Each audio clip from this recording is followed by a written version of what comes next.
Thank you, my teacher, most respected Jyoti sir and team JPEF for giving this opportunity, and welcome to the session.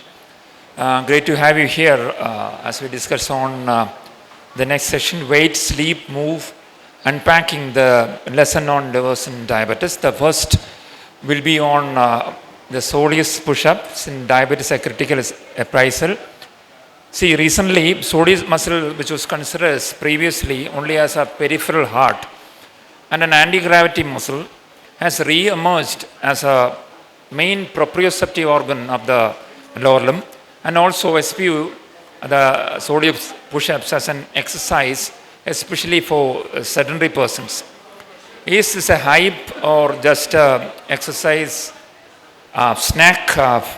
For discussing on this topic, we have most respected Dr.N K Singh sir. He is a director of Diabetes and Heart Research Center, Dhanbad.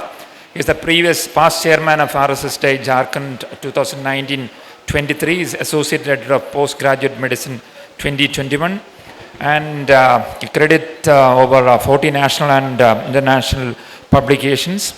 And he is editor of CME India and Diabetes DHRC.com. Over to you, sir. Good afternoon, sir, respected chairperson, sir, and dear audience. Soleus push-up, how this started to my mind, that in CME India group one day Dr. Basant Kumar from Hyderabad shared a WhatsApp post that Soleus push-up is quite good for the diabetics, and even it can decrease the lipid profile also, improve the lipid profile also. He told me that you take care whether it is authentic or not. So let us see, because this is a very viral post, the Soleus push-up. So let us, in next 15 minutes, we are going to discuss why today it has become important, the Soleus push-up. Is it a dream or it is a sign, or there are some scientific evidences, and what are the future perspectives?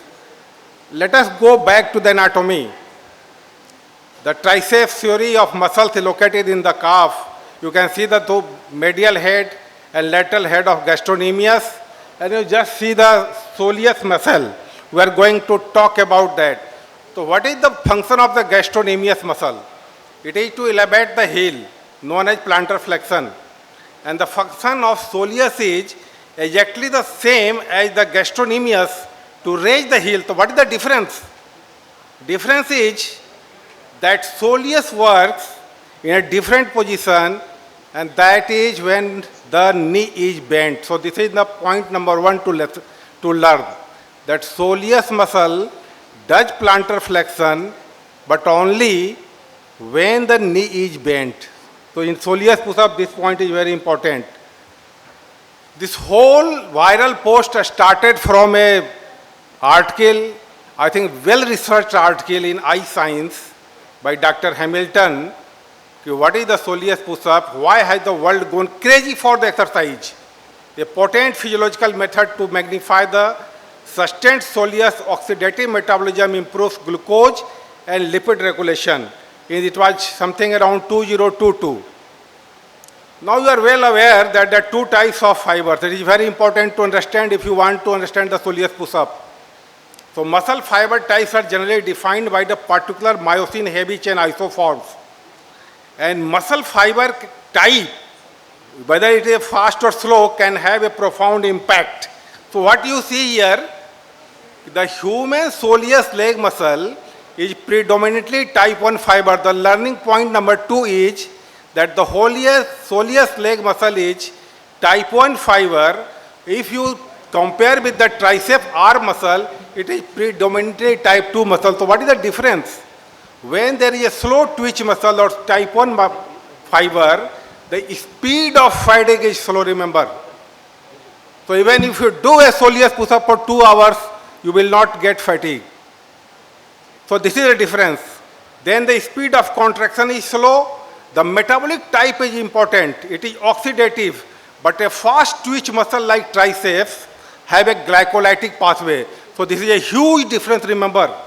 Now, so I told you that there is a lactic acid generation byproduct of aerobic respiration. So when you are doing exercise of these fast twitch muscles, you will get a very stinging feeling in the muscles when do you exercise. So this is the one important thing. And you are well aware in your clinic how many patients of your diabetic patients are regularly walking. In my clinic, I have assessed it only 30% to 40%, maybe 20%. Rest are not at all walking. In spite of, in every visit, I spare 2 minutes only for exercise. This is my habit, whatever you say. So when during exercise, the muscle glycogen is generally the primary carbohydrate, you are well aware. To the fuel contractions accounts for about 72 to 90% of the, whatever the carbohydrate oxidation is there. But when you are inactive like now, because you are sitting now, you are inactive. This time, only 15% of the whole body postprandial glucose oxidation in non-diabetic controls, this is happening. So this is the inactivity. So there is currently a high prevalence of prolonged sitting, at least in the daytime, which is well aware. So what is my point is, what may be missed in that, is sometimes we say you take a brief break for 3 minutes, 2 minutes, after sitting for 1 hour or 2 hours. But by definition, the brief amounts of contractile activity are thus only brief periods to potentially benefit from oxidative metabolism. So this is not going to solve the problem. So the critical question is, can Soleus push-up be a solution, like Sursa and Hanuman? So first see what is the Soleus push-up and how it is the correct method of doing that. So this is how a correct method of doing a Soleus push-up is. Even now you are sitting here, you are with my lecture, you can do this, and just after 15 minutes by doing this, you tell yourself what you are feeling. Because whenever I have done, it gives me amazing benefits. So this is the Dr. Hamilton's video, that was my daughter's video. So this is how a correct Soleus push-up contraction is being done. So this is a type of exercise which when watching a TV, and you are going from, suppose from this place to Kanyakumari on the car, you can go and you can go in the car and you can do this exercise. So this is very important to do that.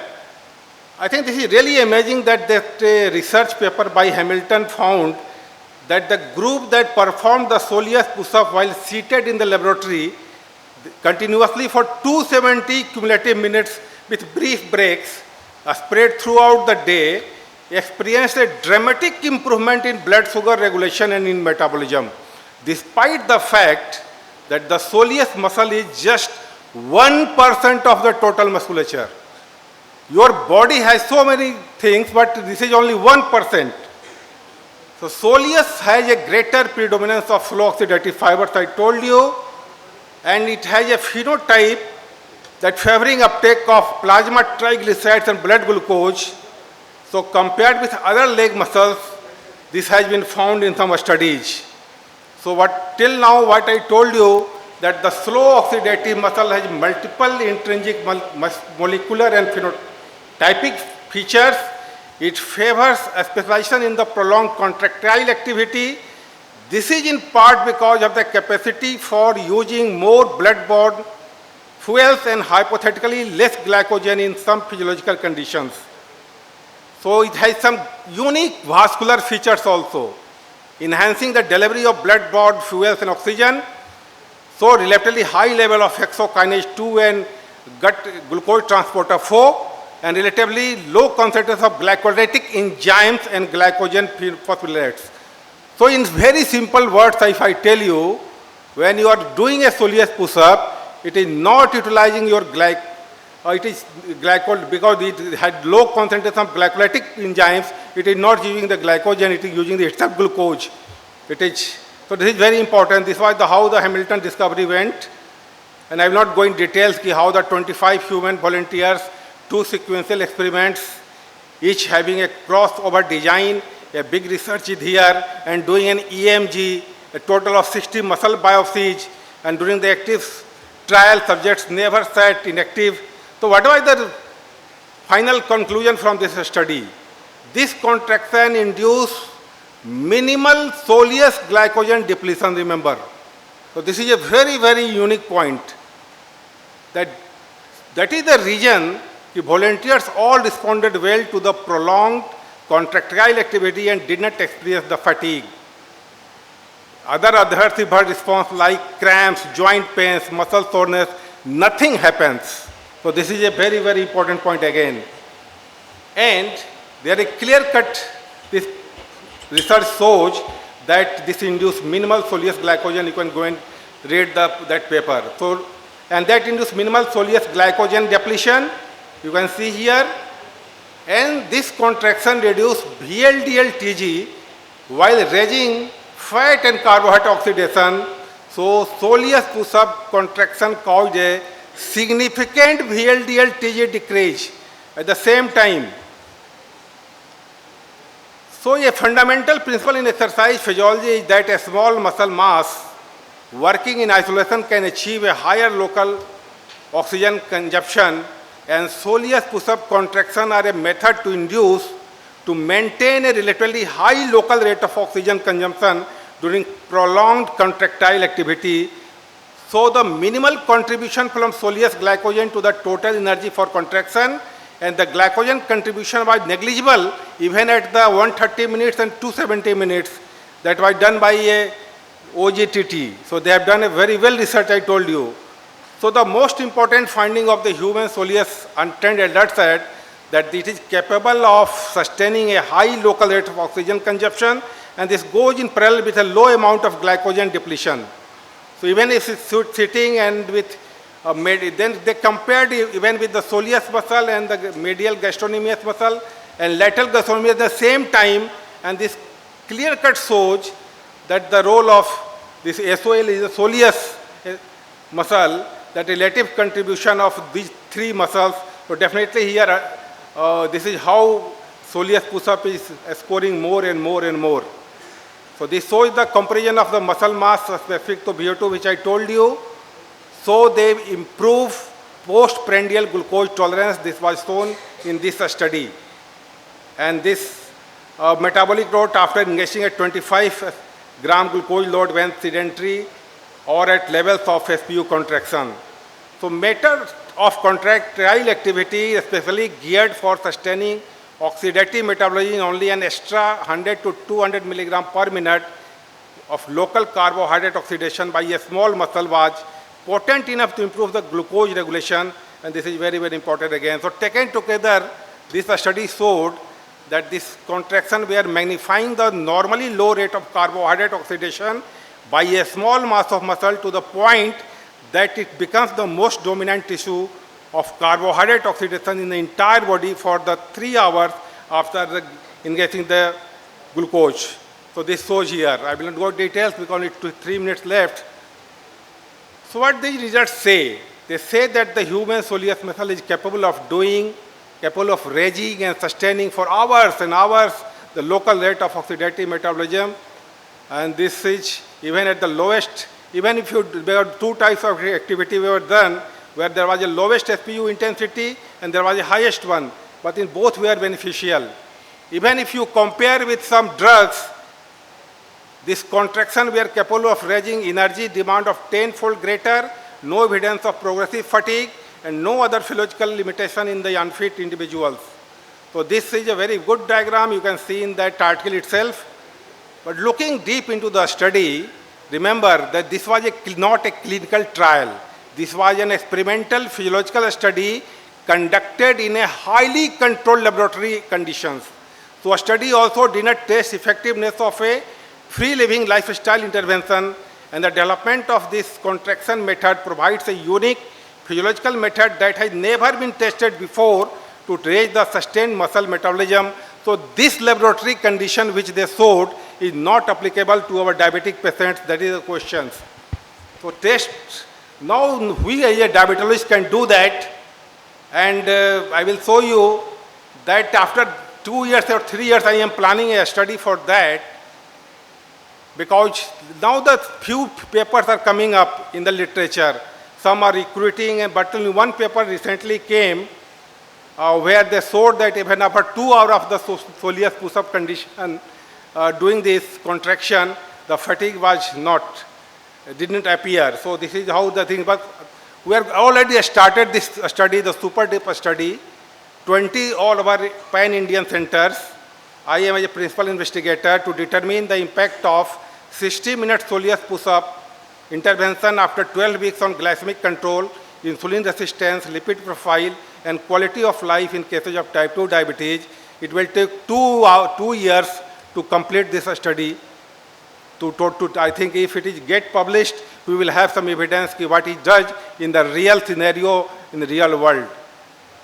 So I think we will end here that if you say that is there any guideline which is telling us that you should do Soleus push-up, not a single guideline except this which Dr. Jyoti published in his journal. This is from the IdeaCon group, Idea group. I was also one of the author where we told that this Soleus push-up is important. And that only happened that when I gave a lecture at IdeaCon, and then they decided that this should be included in this IdeaCon guideline. With that, the take-home points are very simple, that this Hamilton study findings provide evidence that the human soleus muscle has the potential to contribute to systemic metabolic regulation. The human soleus can sustain a sufficient metabolic rate for an impressive duration and improve glucose and lipid metabolism. Many questions will need to be addressed in order to understand the full translational potential, but no prospective real-world case control study today exists as present to validate this contraction. If proved to be a realistic in scientific studies, can pave way to a new option for all the sedentary diabetes. It can be boon in many other situations. I think after 1 year, I will be able to tell you from my study itself. Thank you very much. Thank you. Thank you very much, Saza, for this novel topic on exercise for diabetes. The next topic will be on the variability in obesity phenotypes in India. For that, we have Dr. Ranjit Unnikrishan sir from Chennai. He's